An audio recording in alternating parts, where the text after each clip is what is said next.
आज हम क्लास 12 की संजीव की जो फिजिक्स की डेस्क वर्क है ना, 12वीं क्लास की, उसके कुछ क्वेश्चंस जो है ना, जो फर्स्ट पार्ट के वेरी शॉर्ट एमसीक्यू फिलअप्स, उनमें कुछ एरर्स है और कुछ क्वेश्चंस जो है वो लीक से हटके हैं, उनके ऊपर बात करेंगे।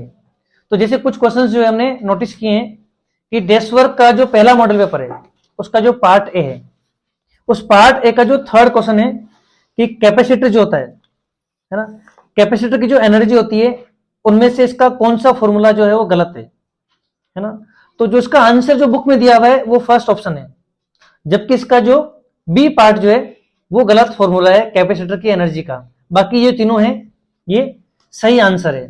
तो इंग्लिश मीडियम की बुक के अंदर ये आंसर सही है, पर हिंदी मीडियम की बुक के अंदर ये गलत दिया हुआ है। ऐसे ही इसका जो 15th क्वेश्चन है कि रदरफोर्ड का जो एटॉमिक मॉडल है उसका जो कौन सा स्टेटमेंट है वो इसको जस्टिफाई नहीं कर रहा। तो जैसे इसमें लिखा हुआ है कि एटम का जो मैक्सिमम पार्ट होता है जो होलो होता है और उसका जो टोटल पॉजिटिव चार्ज है वो सेंटर पे होता है, ठीक है, और इलेक्ट्रॉन जो है वो कूलाम फोर्स के इफेक्ट की वजह से न्यूक्लियस के चारों ओर घूमते हैं। और इसने एटम की स्टेबिलिटी को शो किया था, जबकि हमें पता है कि इसका ड्रॉबैक यही है कि रदरफोर्ड एटम के स्टेबिलिटी को नहीं एक्सप्लेन कर पाया था।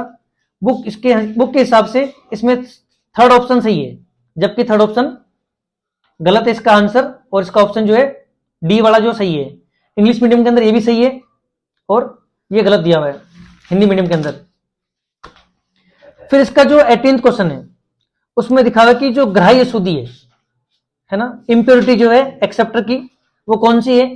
इसका आंसर दोनों में गलत लिखा हुआ है, हिंदी और इंग्लिश में, दोनों के अंदर एंटी मैंने दिया हुआ है आंसर, जबकि जो इंडियम है वो इसका सही आंसर है।